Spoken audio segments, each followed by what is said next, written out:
Hello and welcome back. It's finally here. We have our finished paperback.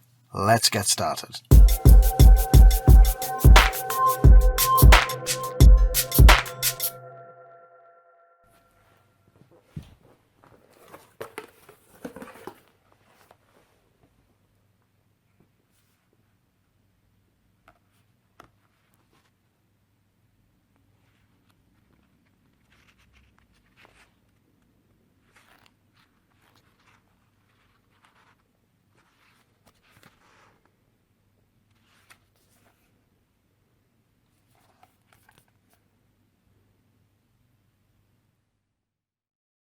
So the book has arrived back from the printers. I think it's time to read a little bit.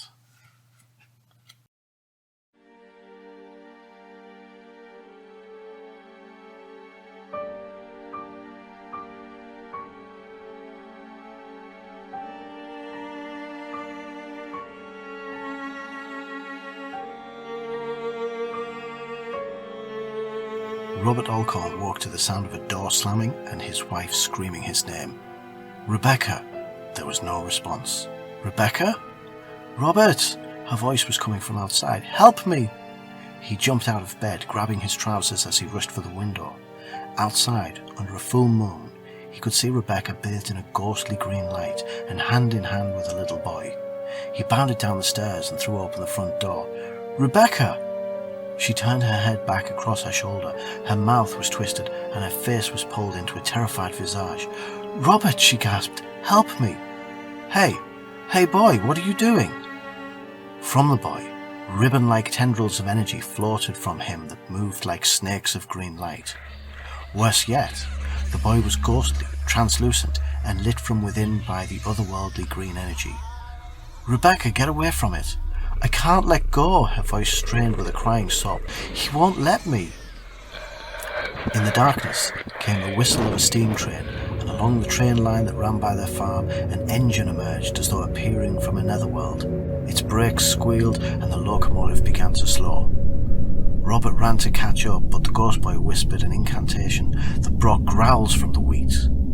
What in God's name? Two large dogs slinked from the crops into Robert's path. They were blacker than coal, so dark they could barely be seen, but their eyes glowed, as did their teeth, whilst their coats gave off a ghostly green vapour. Robert ran. To hell with the dogs, he had to rescue her, but the dogs ran too. The first launched into the air and sunk its teeth into his forearm, dragging him down, shaking its head to tear at his flesh. The second dog bit into his calf, bringing an explosion of agony. Robert cried out through gritted teeth as he heaved against them, but the animals were too powerful and held him against the ground, flat on his chest. He saw Rebecca. She was being led to the rear of the train. There were 6 carriages and an engine, all giving off the ghostly green mist. "Rebecca, please, Rebecca!" The last carriage had a boarding platform, an observation deck for passengers to stand and take in the fresh air as they travelled.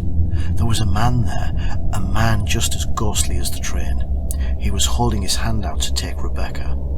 The boy walked her to him, and the man took her into the carriage. "Don't go with them," Robert whispered. "Don't go with them." He pressed with every ounce of strength and fought to his knees. One dog chewed at his upper arm, whilst the other bit across the back of his neck to keep him pinned.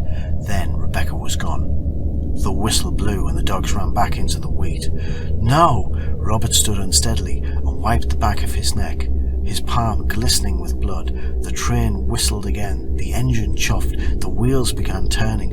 "No!" Robert sprinted, desperate for breath, barefoot with blood from the bite wounds running down his bare back. He chased the train. He was close. His hand was reaching for the handrail. He got to it. He curled his fingers about the metalwork, but then the rail became mist and his fingers passed through it.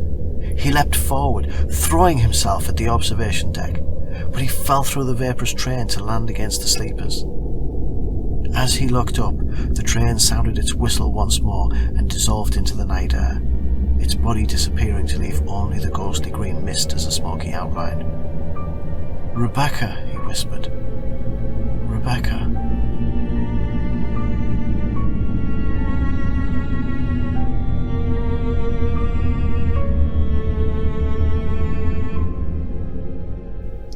Okay, so we've finished our book. We've gone from coming up with the ideas to putting together a loose story to creating some characters to doing a little bit of research.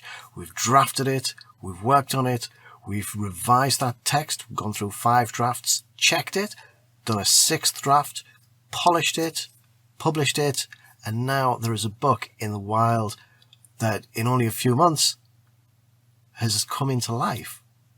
The real barrier to writing a book is purely in here. People think, oh, it's too hard, or I'm not creative enough. People can always come up with reasons why they don't write a book. But if you want to do it, if you have that dream in your heart that if you want to be an author, you can be. Just keep working at it, keep pushing, keep plugging away.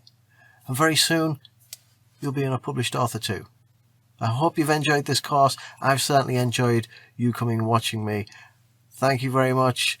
Keep reading, keep writing, and keep getting your books out there. Bye-bye.